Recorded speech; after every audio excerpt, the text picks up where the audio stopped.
buenas tardes a todos, bienvenidos de nuevo a este pequeño rincón del cinéfilo y hoy voy a inaugurar una nueva sección dentro del canal que se va a llamar directamente Historia del Cine. Sé que muchos de vosotros en las preguntas, en la sección de preguntas y respuestas y en las preguntas que me enviáis a mi correo electrónico me preguntáis muchísimo sobre historia del cine, sobre libros de historia del cine, y esto me ha animado pues a abrir una nueva sección dentro del canal que sea precisamente de los temas de historia del cine. Y voy a tratar temas de la historia del cine ya no solo de sus orígenes hasta la actualidad, hasta la más ferviente actualidad, sino que también lo voy a dedicar a curiosidades, a directores y actores de la historia del cine, a actrices, a compositores, y como varios de vosotros ya me habéis incluido, por ejemplo, me habéis puesto en la sección de preguntas y respuestas, si puedo, por ejemplo, abrir una sección de directores de cine y que hable de las curiosidades, anécdotas y también cómo cambiaron la historia del cine. Todo eso lo voy a comentar en esta sección precisamente, en la de historia del cine, a través de muchas personalidades, de muchas curiosidades en los rodajes, de muchas películas importantes, cuáles fueron los movimientos cinematográficos más importantes, los directores que han cambiado la historia del cine tanto para bien como para mal, cuáles han sido sus estrellas más fulgurantes, actores, actrices, la diferencia que hay entre estrella y actores y actrices, y también una serie de vídeos en los que yo voy a mostraros unos libros que yo tengo sobre historia del cine que también me preguntáis mucho en la sección de preguntas y respuestas. Hoy os quiero enseñar pues un libro que ya pues prácticamente ya no está a la venta, eso es la pena porque perteneció a mi padre, y es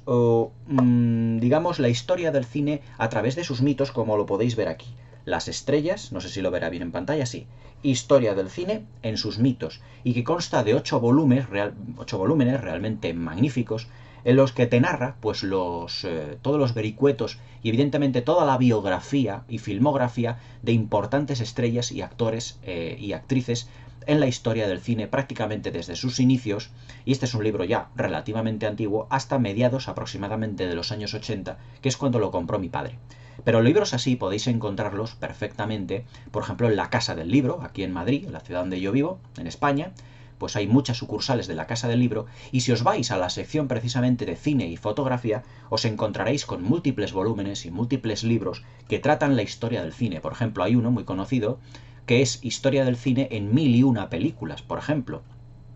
Las 100 mejores películas de la historia del cine, muchísimas de muchas y diferentes editoriales. Y si les preguntáis, por ejemplo, allí a las personas que estén en la Casa del Libro que os puedan asesorar precisamente sobre historia del cine, como a mí también me han asesorado muchas veces cuando he necesitado comprar algún tipo de libro de muy distinta narrativa, os podéis hacer con grandes volúmenes y con grandes libros en los que vais a aprender muchísimo sobre historia del cine a través de sus mitos, a través de sus directores, a través de directores de fotografía, compositores, directores artísticos, productores, y que todos ellos forman esa gran industria de sueños que es Hollywood que conocemos a día de hoy.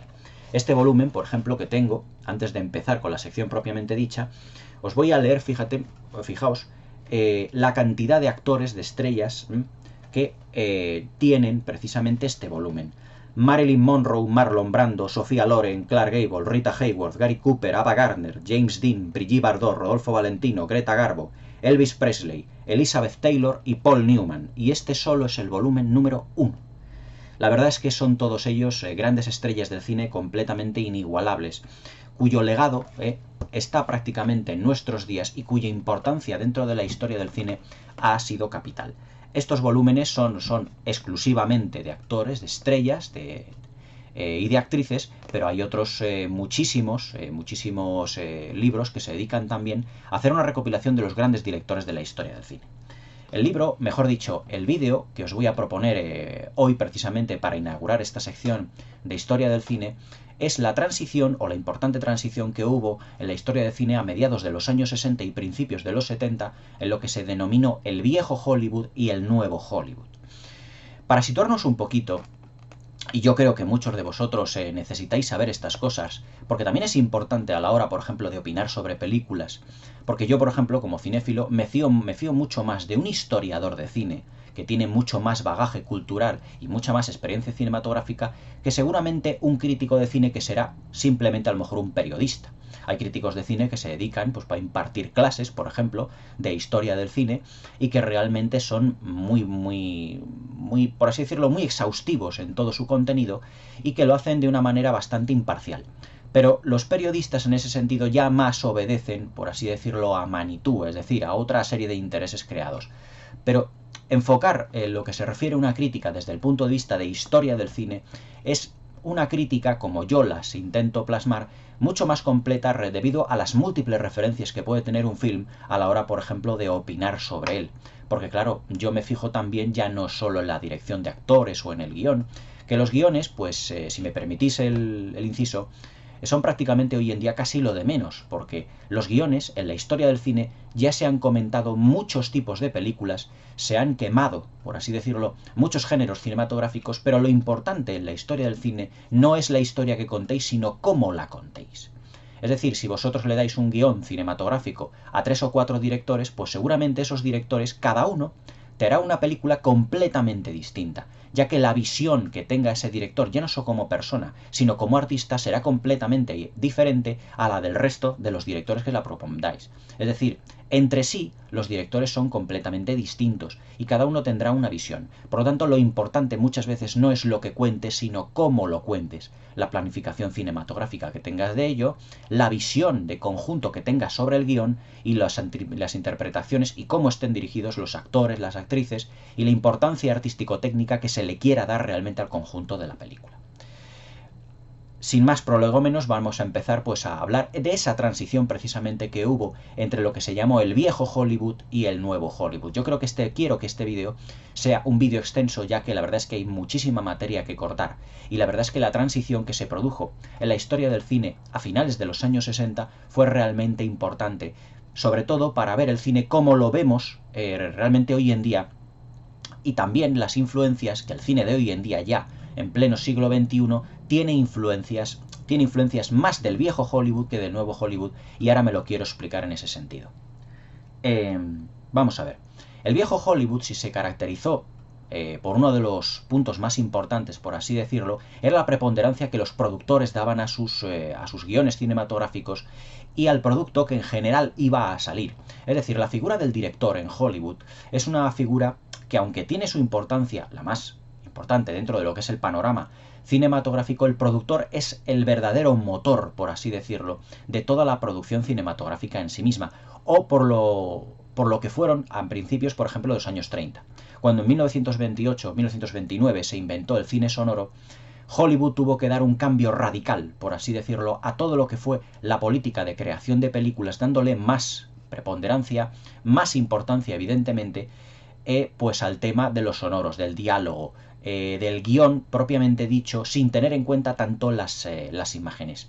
Pero los productores, que eran las auténticas cabezas pensantes del viejo Hollywood, ya que ellos habían sido los que habían inaugurado, los que habían creado las grandes majors, las grandes productoras cinematográficas. La United Artists, que fue creada por Charles Chaplin, por Mary Pickford y por Douglas Fairbanks en 1900, finales de los años... si mal no recuerdo, finales de los años 10, principio de los años 20, para filmar un estilo de películas que evidentemente ellos pudieran vanagloriarse y utilizarse a sí mismos como grandes estrellas. Fue una productora que no es que cayera en decadencia, porque la United Artists luego se fundó con la Metro-Goldwyn-Mayer, pero realmente sí que le dio una gran importancia a lo que es la figura del productor en sí mismo. Es decir, Charles Chaplin, Mary Pickford y Douglas Fairbanks fueron, digamos, los precursores de una manera de filmar en Hollywood, dándole importancia al productor, es decir, al dinero que se va a poner en ese proyecto cinematográfico y que todo el equipo artístico y técnico va a depender. Por ejemplo, la Metro-Goldwyn-Mayer, la 20th Century Fox, la Paramount, la Universal, todas las grandes productoras de Hollywood han dependido de unos grandes, por así decirlo, terratenientes, es decir, de grandes productores y de grandes multimillonarios que en las décadas de los años 30, los años 40 y los años 50 eran las auténticas almas, por así decirlo, de Hollywood. En mi sección, por ejemplo, de los musicales, tenéis a uno de los productores más importantes de la historia del cine, que es Arthur Freed. Y gracias a él se produjeron los más grandes musicales de la historia del cine, sin ningún género de dudas. Lo tenéis en mi sección de género musical.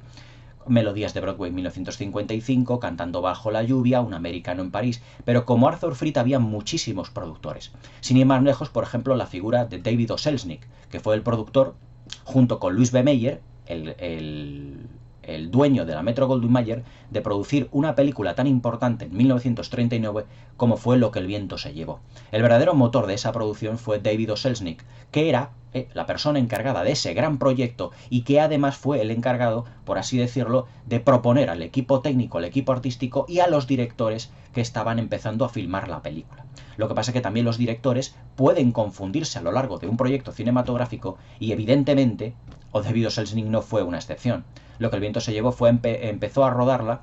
George Cukor, el director de My Fair Lady, cuya crítica también la tenéis aquí en mi canal. La continuó Sam Good porque George Cukor no era un director de superproducciones y la terminó de rodar Victor Fleming en El Mago de Oz también en el mismo año, que la filmó en el mismo año, en 1939. Pero la figura del productor se puede decir que era, por así decirlo, la gran estrella de todo lo que era la producción cinematográfica, porque él tenía el dinero. La mayoría de todos estos productores del viejo Hollywood le dieron mucha más importancia al dinero y al presupuesto que tenían estas películas porque eran auténticos multimillonarios. Pero además de ser también grandes hombres de negocios, también eran auténticos intelectuales. Pero no los intelectuales que aquí conocemos en España, que son los intelectuales de la farándula. Louis B. Mayer, como creador de la Metro-Goldwyn-Mayer, Charles Chaplin, Mary Pickford, Douglas Fairbanks, David O. Selznick, Arthur Freed, fueron importantes en su momento en Hollywood porque digamos que llevaban el cine en las venas. No eran solo grandes hombres de negocios, eran personas que también lo que hacían era darnos, por así decirlo, importarles el producto, la calidad del producto cinematográfico que nos iban a ofrecer en los cines. Es decir, no era el típico productor, incluso de hoy en día, que se preocupa mucho más por el dinero, es decir, por la carrera comercial de la película y mucho menos por el factor artístico, sino que también en aquella época se preocupaban muchísimo del factor artístico. Durante los años 30, 40 y 50 hubo muchísimos grandes directores que, por así decirlo, tenían una gran personalidad en Hollywood, pero que el productor siempre estaba un escalón y un peldaño por encima. Por eso, cuando se entregan los Oscar a la mejor película, no se entrega el Oscar al director, sino que se entrega el Oscar al productor, es decir, aquella persona que ha puesto el dinero en la producción cinematográfica y que la ha costeado económicamente. Aunque también, evidentemente, el director es estrella, ya que él es el que dirige, por así decirlo, todo el cotarro de la gran película o de la gran producción que estén rodando en ese momento. Por eso los Oscars más importantes son los de mejor director y mejor película, es decir, los directores, pero sobre todo haciendo preponderancia en lo que son los productores de Hollywood. Todo esto, por así decirlo, estuvo dominado hasta principios de los años 60. Los grandes productores de Hollywood, además de preocuparse también por lo que es el resultado artístico de todos sus productos, lo que también hacían, en referencia al cine como arte, era preocuparse por los directores de fotografía, por los compositores, porque lo que querían era un producto muy ecuánime y muy muy equitativo. Es decir, preocupándose, por así decirlo, por toda la calidad cinematográfica del producto que ellos iban a mostrar, ya que ellos venían de un mundo, en muchas veces, no solo de ricos, sino también de intelectuales. Y evidentemente, dar a conocer al público un buen producto, que tuviera una buena carrera comercial, pero que también, evidentemente, fuera un producto artístico, era de vital importancia en el viejo Hollywood. Luego también, para entender el cine que había en los años 30, 40, 50 y el cambio generacional que hubo en los 60, tenemos que fijarnos mucho pues, en lo que es, por así decirlo, el conflicto, el ámbito social y económico que tuvo Estados Unidos en los años 30, 40 y 50. A finales de 1929, cuando el crack de Wall Street estalló, la gran crisis que dio lugar a la Gran Depresión, que luego también se extendió en parte a Europa, Estados Unidos, evidentemente, en ese gran clima de descontento social, de gran tristeza y de gente sin trabajo, lo que no quería eran productos cinematográficos que reflejaran, por así decirlo, también tristeza. Por lo tanto, los directores, los productores, intentaron ofrecer a través de muchos géneros cinematográficos una alegría plasmada en las películas como si fueran auténticas películas de fantasía. Me explico.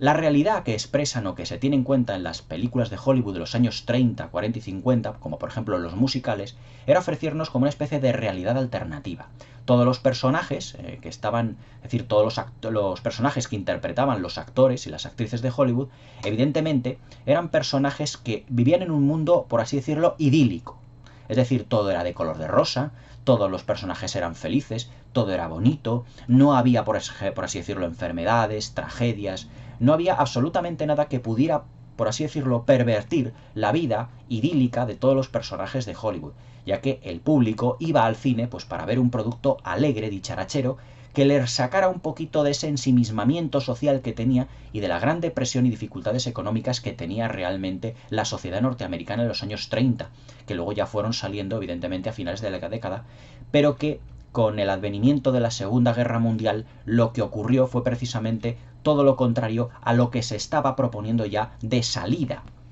de ese de ese mundo idílico de Hollywood. Cuando Estados Unidos entró en la Segunda Guerra Mundial, envió miles y miles de tropas, evidentemente, a Europa, para intentar parar el nacionalsocialismo, o sea, el movimiento nazi, a Hitler, Adolf Hitler. Entonces lo que recurrió precisamente Hollywood fue a una serie de películas para ensalzar los valores patriotas de todo lo que era el ejército estadounidense, enfocando el género bélico, por así decirlo, como si fueran películas de aventuras, para, por así decirlo, promocionar o dar publicidad a lo que fue todo el ámbito de la guerra, de la Segunda Guerra Mundial, y animarse a alistarse a muchos de los jóvenes que por aquel entonces se pasaban por los cines y visualizaban estas películas. Pero también volvemos a lo mismo, es decir, al igual que la Gran Depresión, en la época de los años 30, se volvió a apostar, por así decirlo, por un Hollywood idílico, es decir, con unas historias cargadas, por así decirlo, de buenos sentimientos, de personajes que viven como en un mundo paralelo en lo que se refiere a todo lo que les rodea, porque todos los personajes son felices, porque todas las historias, por así decirlo, tienen un final feliz, y que todo ello hiciera olvidar, ya no como en la depresión, en la Gran Depresión que había sido en los años 30, sino también en los años 40, hacerles olvidar un poquito los terrores, por así decirlo, de la guerra. Muchas familias, evidentemente, se quedaron sin sus primogénitos y sus hijos, porque se alistaron en la Segunda Guerra Mundial y muchos de ellos no regresaron. En los años 50, posteriormente a la Gran Depresión y a la Segunda Guerra Mundial, pues la verdad es que económicamente a Hollywood le iba muy bien, precisamente con este tono de películas totalmente fantasiosas en lo que se refiere al tratamiento de los guiones, pero no que fueran de fantasía, evidentemente. Y todas sus películas, todos sus géneros cinematográficos, como los musicales, las comedias, incluso los dramas, estaban hasta cierto punto ausentes de un realismo que reflejara, por así decirlo, la realidad social por la que estaba atravesando, por así decirlo, Estados Unidos. Pero en los años 50 se prolongó este idílico Hollywood debido a que comercialmente le seguía yendo muy bien, es decir, las familias, las personas que iban a ver el cine, pues evidentemente se declinaban por aquellas películas que tuvieran un final feliz y que a la salida del cine pues les acompañara una sonrisa. Pero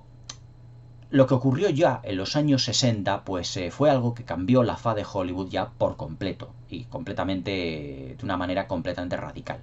Y fue cuando precisamente Richard Nixon subió a la presidencia del gobierno de los Estados Unidos y que tuvo dos elementos que cambiaron, por así decirlo, junto con otro, el acontecimiento en París en 1968, cambió la manera de ver el cine realmente por completo, que fueron el escándalo de Watergate y también la guerra de Vietnam. Otra vez Estados Unidos se veía metida dentro de una guerra y por lo tanto ya los directores y productores de Hollywood ya no le pasaron, por así decirlo, el lomo a lo que fueron los políticos de Estados Unidos, sino lo que empezaron a filmar fueron una serie de películas en donde ya no se ensalzaba los valores patrióticos de una guerra, sino lo que se estaba haciendo era precisamente el comienzo del cine antibelicista, es decir, ver el cine o ver el género bélico como películas antibélicas, es decir, películas donde se reflejaba lo terrible de la guerra, el terror que tiene la guerra y lo mal que les iban pues a todos los combatientes y a todos los soldados durante sus campañas y sus batallas en la guerra de Vietnam en este caso. Surgieron películas como por ejemplo Los Boinas Verdes, que efectivamente fue una película de hondo tono patriota, pero donde John Wayne precisamente ya no interpreta a un patriota, por así decirlo, sino que ya llevaba esta película una carga, por así decirlo, de antibelicismo bastante importante. Luego, acordaos de otra serie de películas antibélicas que tienen su culmen en Apocalypse Now de Francis Ford Coppola, donde ya él mismo en Cannes dijo que esa no era una película sobre Vietnam, sino era realmente Vietnam en sí mismo. Lo que Francis Ford Coppola nos quería dar a entender que era una crítica realmente soterrada a muchos de los valores norteamericanos, a ese patriotismo tan exacerbado que ellos estaban continuamente reivindicando en sus películas bélicas, pero que aquí se transforma precisamente en el antibelicismo. Es decir, en criticar políticamente y bélicamente, por así decirlo, si me permitís la palabra, pues a todos aquellos valores que se habían dado en las películas bélicas de los años 40, de los años 50, pero que realmente obedecían a una política de creación de películas, de verlo todo de una manera fantasiosa, idílica, para, evidentemente, pues apartar de la guerra, de los horrores de la guerra, evidentemente a las personas que estaban viviendo todos esos acontecimientos. Hay dos películas, por ejemplo, en la historia del cine, dirigidas por el gran William Wyler, el director de Ben-Hur, que fueron La señora Miniver y Los mejores años de nuestra vida, donde evidentemente se expone de una manera bastante melancólica y taciturna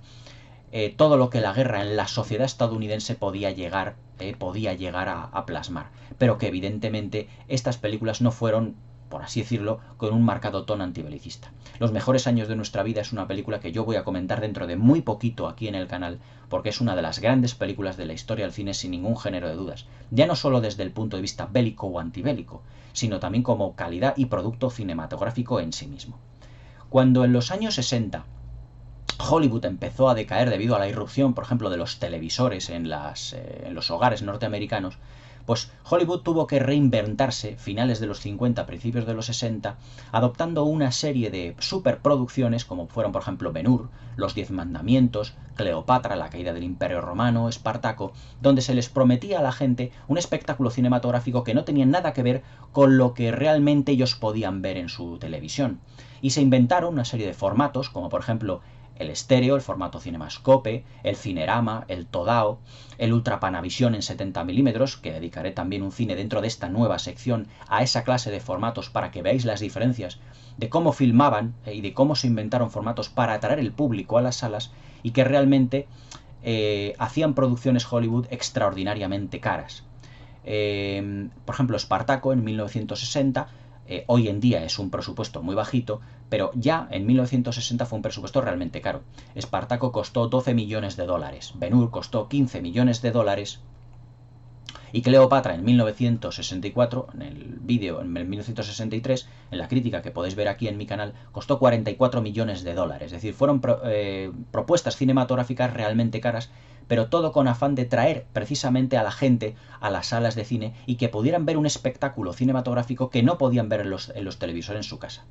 Pero realmente ya bien entrados los 60, Hollywood, o lo que se había conocido como el Star System, es decir, el sistema de los grandes estudios financiados y sostenidos por los grandes productores que anteriormente os he contado, como por ejemplo Cecil B. DeMille, David O. Selznick,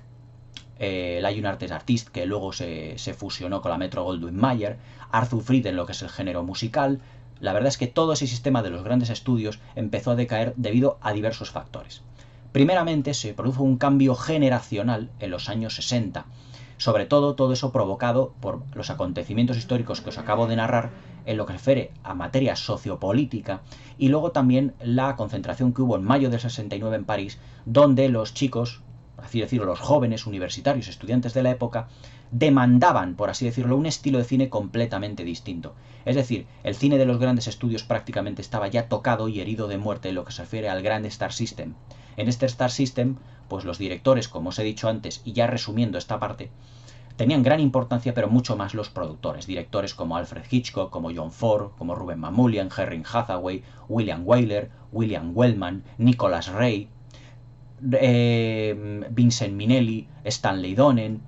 Todos ellos realizaron grandísimas películas bajo el mando de unos productores todavía más poderosos que ellos, que con mano de hierro, la verdad es que controlaban muy específicamente, muy estrictamente, por así decirlo, pues todas las producciones cinematográficas. Pero realmente lo que importaba era el presupuesto, pero también dar una calidad artística al producto realmente buena, y que, bajo mi punto de vista cinematográfico y cinéfilo, la verdad es que nos proporcionó las mejores películas de la historia del cine. Porque si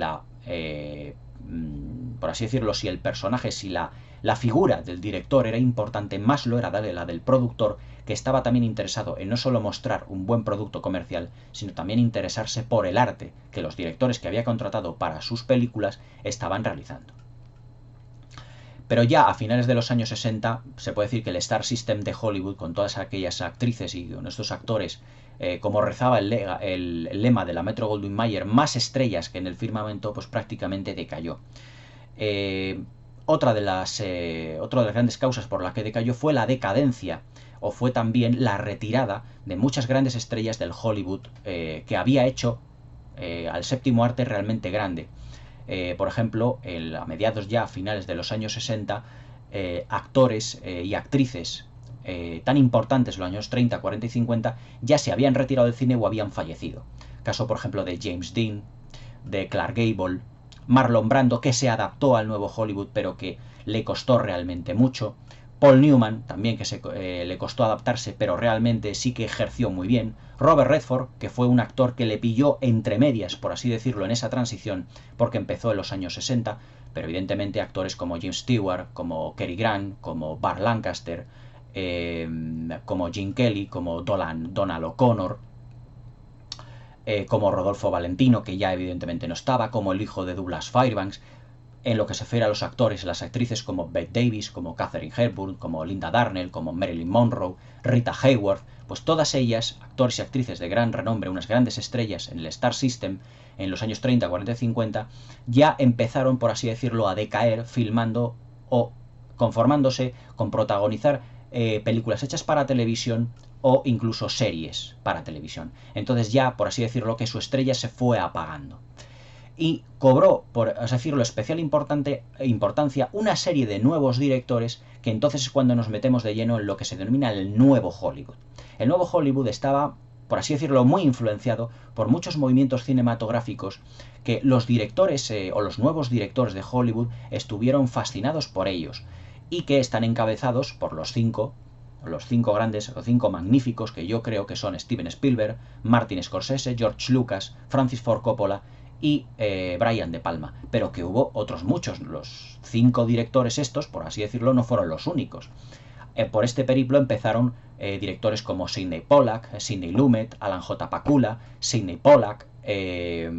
Robert Altman, Woody Allen, muchos directores que empezaron a hacer sus propuestas cinematográficas, pero alejados de ese idílico Hollywood que en los años 30, 40, 50 nos había dado en realidad tan buenos productos cinematográficos. Todos estos directores empezaron a realizar una serie de películas más en un tono mucho más realista. Es decir, las historias ya no eran idílicas, ya los personajes no vivían en un mundo en el que todo era de color de rosa, no vivían en un mundo de lo que todo era fácil, sencillo y bonito, sino que ya estaban inmersos, digamos, en una realidad social más cruda, más patente y más llevadera, más acorde con la historia y con el movimiento en Estados Unidos.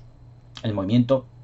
social y económico en Estados Unidos. Por ejemplo, muchas de estas propuestas cinematográficas son, por ejemplo, Taxi Driver de Martin Scorsese, en donde un excombatiente precisamente del Vietnam, ahí está la referencia precisamente a los años 60, pues prácticamente es consumido por la soledad y por todo ese ambiente tan transgresor, por así decirlo, de los barrios bajos y de los bajos fondos de Nueva York. Luego también ese relato de Martin Scorsese tan sumamente descorazonador que es Toro Salvaje, por ejemplo. Francis Ford Coppola con la primera película del Padrino, donde si os dais cuenta, uno de los rasgos más importantes, se convierte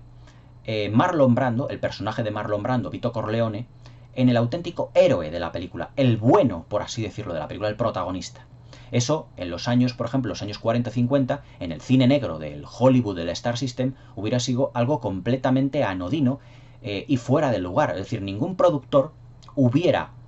financiado un proyecto como El Padrino en los años 30, 40 o 50 en el viejo Hollywood, porque claro, dar a entender de que el mafioso Marlon Brando era el protagonista hubiera sido completamente inasumible. Es decir, los buenos tienen que ser, por así decirlo, los policías, es decir, lo políticamente correcto. Pero esta clase de cine, si os dais cuenta, era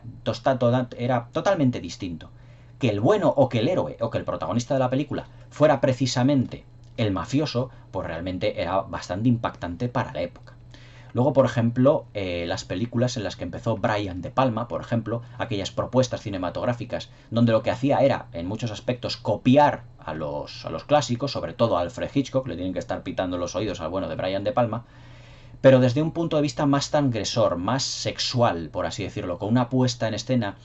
más realista, mucho menos tecnicolorista, por así decirlo, y con unos personajes bastante más tristes, más taciturnos y hasta cierto punto más limitados y psicológicamente más perturbados. Pero también hubo muchísimas propuestas cinematográficas completamente distintas al viejo Hollywood. Por ejemplo, Woody Allen empezó a hacer una serie de comedias donde metió elementos completamente difíciles de llevar a cabo, incluso 20 años antes en Hollywood. Por ejemplo, en la película Manhattan, el personaje de Woody Allen tiene una relación sentimental con una menor. Eso hubiera sido completamente inasumible en los años 40, en los años 50 o incluso principios de los años 60. Sin embargo, ya en 1979, cuando Woody Allen realiza una de las que para mí una de sus obras maestras, que es Manhattan, pues tuvo impacto, pero no hasta cierto punto, porque Hollywood ya había cambiado en los años 60. Directores como por ejemplo como Robert Altman con sus películas corales llenas de personajes con problemas, llevadas al límite, que luego copió a finales del siglo XX Paul Thomas Anderson, por ejemplo en películas como Magnolia, como en Vidas Cruzadas, bueno, Vidas Cruzadas que es del propio Robert Altman, pero que Magnolia pues la verdad es que le imita en ese sentido, copiando esa clase de cine transgresor y difícil de llevar a la gran pantalla, porque son personajes todos no con vidas idílicas sino con problemas reales. Directores, por ejemplo, también como por ejemplo George Lucas, con su American Graffiti, que lo que nos hizo fue mostrarnos, por así decirlo, la manera en que se divertían los jóvenes, dándole protagonista precisamente a los chicos y a los adolescentes. He ahí, por ejemplo, el germen, que luego en la década de los 80 creció y germinó mucho más grande hasta convertirse en el cine familiar y adolescente que tanto amamos personas que nacimos en los años 70 y que realmente amamos el cine de los 80. American Graffiti fue la gran semilla que puso George Lucas y que luego afianzó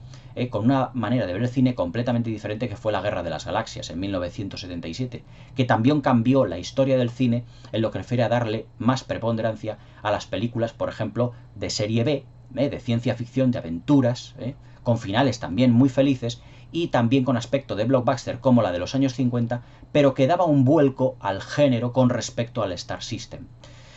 Y así muchísimos otros directores, sin ir más lejos, por ejemplo, Stanley Kubrick, cuando realizó en 1968-2001 Odisea del Espacio, que se puede decir que es la mayoría de edad del cine de ciencia ficción y de serie B, dándonos un proyecto cinematográfico realmente inmejorable. 2001 es una de las grandes películas de la historia del cine, pues también dio un portazo y un cerrojazo a cómo el cine del Star System había tratado al género de ciencia ficción en películas como Un Ultimátum a la Tierra o en La Guerra de los Mundos, donde el presupuesto limitaba mucho la producción y, digamos, la superproducción, entendida como tal, de lo que era el cine de serie B. Con el cine del Stanley Kubrick, con 2001 Odisea del Espacio, se consigue que el público reaccione y tenga en cuenta el género de la ciencia ficción ya como un género ya más maduro. Ese fue el germen de la nueva ciencia ficción que luego en 1977 también remató George Lucas con La Guerra de las Galaxias y luego con su trilogía completada por El Imperio Contraataca y El Retorno del Jedi. Pero así muchísimos grandes directores, no solo Stanley Kubrick, Brian De Palma, George Lucas, Steven Spielberg, Martin Scorsese, Francis Ford Coppola. Si os digo el ejemplo, evidentemente, de Steven Spielberg, pues que tenemos otro que Tiburón, que aquí también tenéis la crítica en mi canal, que dio un espaldarazo importantísimo, al igual que George Lucas o que Stanley Kubrick, al considerar el género fantástico ya no de serie B, sino un género que podía convertirse también en auténtico blockbuster, en auténtico taquillazo comercial, como lo fue esta obra maestra de la historia del cine, que también cambió el curso de la historia. Es decir, en los años 60, y para ir resumiendo un poquito lo que os acabo de decir hasta ahora, como hice con la época del Star System, en los años 60 aparecieron una serie de directores que no solo son Brian De Palma, Scorsese, Spielberg, George Lucas o Francis Ford Coppola, sino que hubo otra serie de directores que en conjunción con los primeros dieron un vuelco, por así decirlo, a todo lo que era el Star System de Hollywood de entonces, y que realmente nos dieron una manera de ver el cine completamente distinta, es decir, más realista, más de propuesta, por así decirlo, menos idílica, más realista y llevada más al extremo. Las secuencias fuertes de Tiburón, por ejemplo, por ejemplo, lo que es el tiburón devorando a Robert Shaw casi ya prácticamente al final de la película, inundando de sangre todo lo que es el barco en 1975, pues era una imagen realmente potente. También directores dentro del género de terror, como fueron, por ejemplo, Tobe Hooper con La Matanza de Texas, o George Romero con La Noche de los Muertos Vivientes en 1968, precisamente, también dieron un giro en lo que fue al género de terror completamente importante. Es decir, ya el género de terror, las criaturas, como Drácula, como Frankenstein con el hombre o como el hombre lobo, ya no se veían precisamente como una serie de criaturas enfocadas desde un punto de vista poético, sino que ya eran auténticas depredadores de lo que es la sangre, lo que es el sexo, todo ello. Y todo eso potenciado con el cine de la Hammer, pues evidentemente dio una clase de cine de terror completamente distinto. Potenciado, ya os digo, como películas como La Noche de los Muertos Vivientes, La Matanza de Texas, y por las influencias de la Hammer que había tenido también incluyéndose dentro de los años 70. Si nos referimos, por ejemplo, al género western, pues cobra vital importancia el género del western crepuscular, es decir, esa clase de western que tuvo su principal puntal en El hombre que mató a Liberty Balance de los años 60, en 1962, ya John Ford empezaba a cambiar también el chip, pero que ya por la edad ya no le pilló como para meterse dentro de lleno en los años 70 y 80. Ya falleció John Ford, ya había fallecido por aquel entonces. Pero con El hombre que mató a Liberty Balance en 1962, ya el western, como lo habíamos conocido hasta entonces, ya no sería tampoco el mismo, ni muchísimo menos. Propuestas como por ejemplo las de Sergio Leone con su trilogía del dólar, El bueno, el feo y el malo, La muerte tenía un precio, Por un puñado de dólares, evidentemente lo que nos estaban dando precisamente era un género distinto. Y luego también hubo otra serie de musicales que no tenían nada que ver con los musicales de la Metro-Goldwyn-Mayer y que lo que nos había regalado directores como Vincent Minnelli, como Stanley Donen o como productores como Arthur Freed, que fueron, por ejemplo, los musicales de los años 70, como fueron, por ejemplo, All That Jazz, Comienza el espectáculo, de Bob Fosse, como The Rocky Horror Picture Show, protagonizada por Tim Curry. Era un género más transgresor, incluso más atrevido, si me permitís por así decirlo. Y evidentemente todo este realismo, todo este nuevo Hollywood, fue a finales de los 60 y principios de los 70. Ya metidos ya dentro de lo que es la década de los años 80, ya nos metemos ya en un cine que recuperaba en parte algunas de las pequeñas propuestas, algunas de las esencias del cine de los años 40, los años 50 del Star System, que es el final feliz. Es decir, en los años 80 ya la gente, y durante la década de los 70, ya había visto, por así decirlo, demasiado realismo, por así decirlo, en el cine. Y ya se empezó a decantar, las nuevas generaciones empezaron a decantarse por una serie de películas que también pudiera ver ya no solo las personas intelectuales,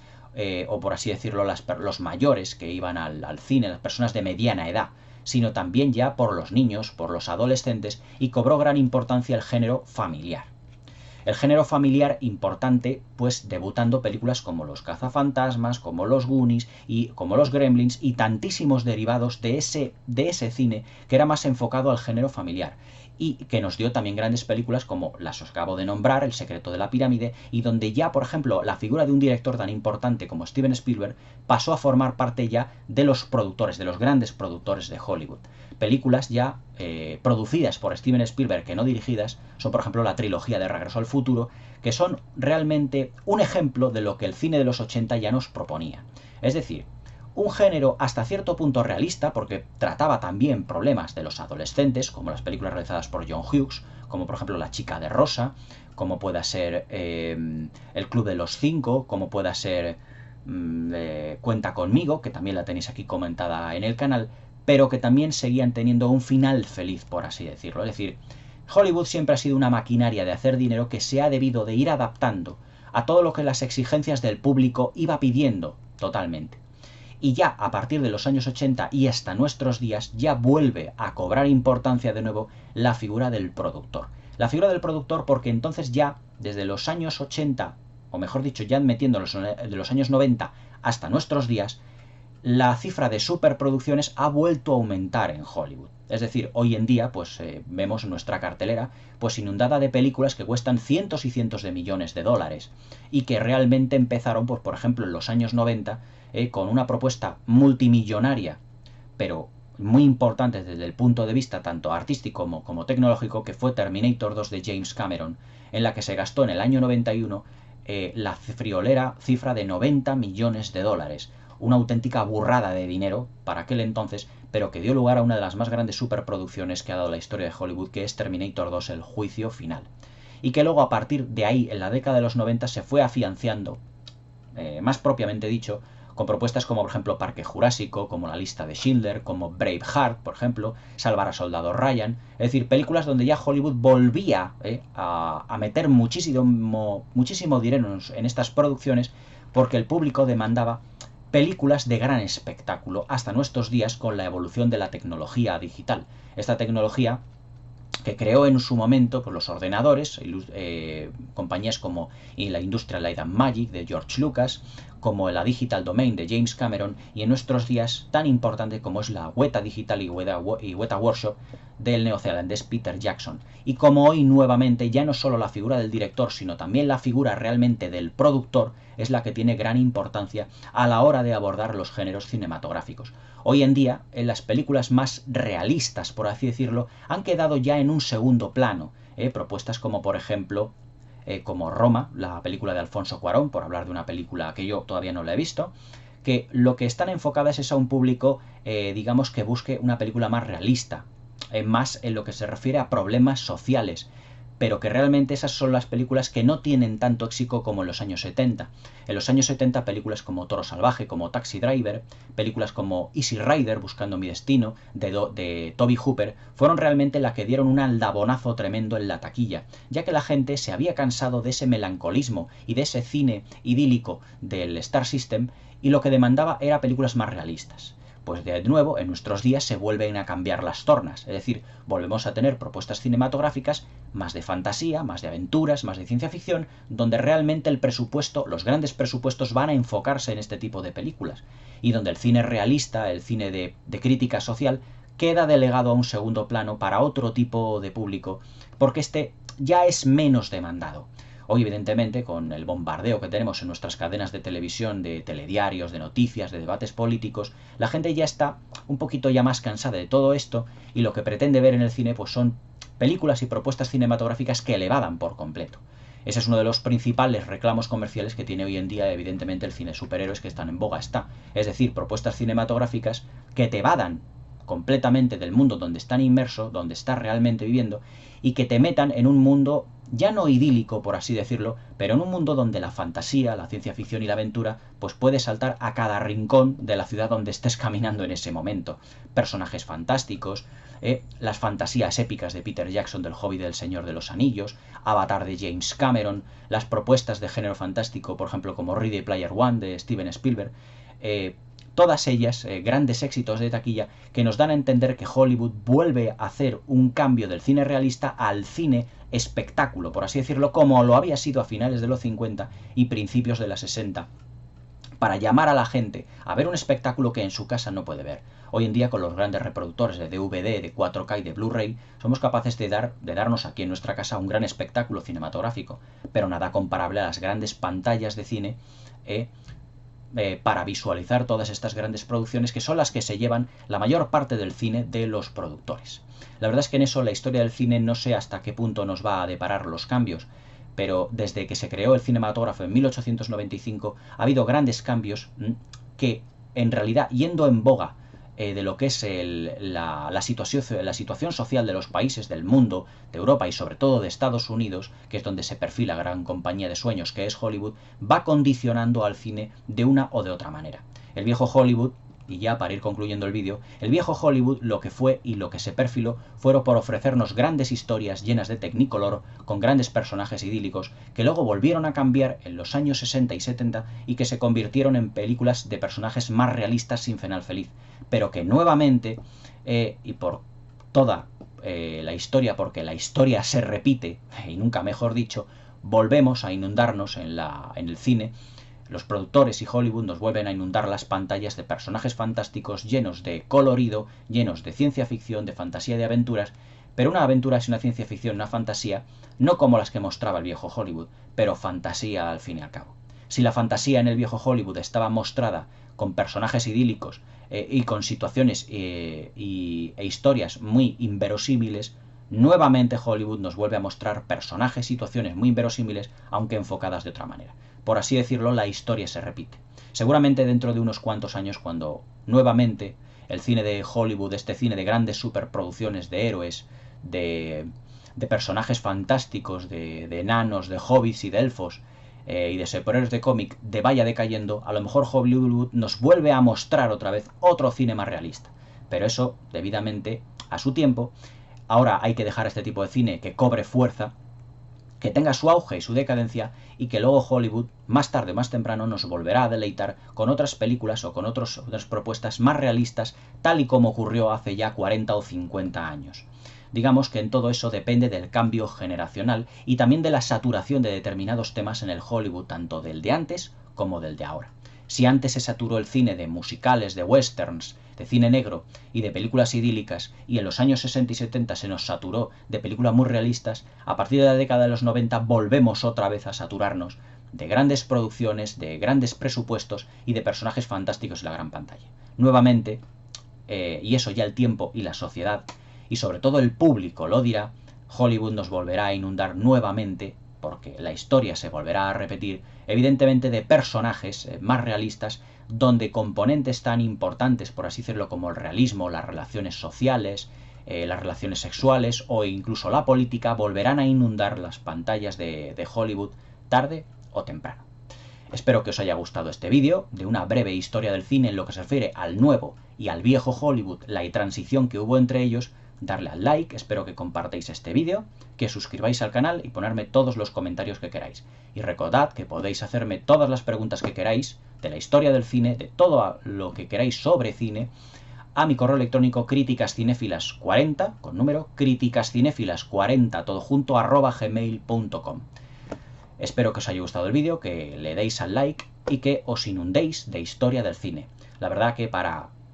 comentar, criticar o hablar de cine, lo importante también es saber un poquito del pasado. Es decir, cómo Hollywood, cómo el viejo Hollywood influenció al nuevo y cómo todo va cambiando y que las cosas nuevas se tornan antiguas y viceversa. Espero que os haya gustado el vídeo y que lo disfrutéis, que le des al like y que os haya gustado esta nueva sección de historia del cine. Posteriormente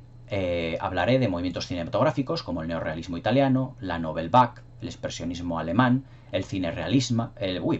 cine del realismo, y que todas estas cosas que os he ido contando en las potenciaré en otros vídeos que iré subiendo al canal paulativamente, junto con otras secciones que voy a abrir, como el ciclo de Russmeyer, las mejores películas de la historia del cine, y un nuevo ciclo que voy a dedicar, un nuevo ciclo de directores y la influencia que han tenido sobre la historia del cine, que fue una de las ideas que me dio uno de mis suscriptores y que desde aquí agradezco fervientemente. Es una gran idea que la voy a llevar a cabo. Pues bueno, chicos, sin más dilación, espero que os haya gustado el vídeo, que os suscribáis al canal y que me comentéis todo lo que queráis. Hasta mañana.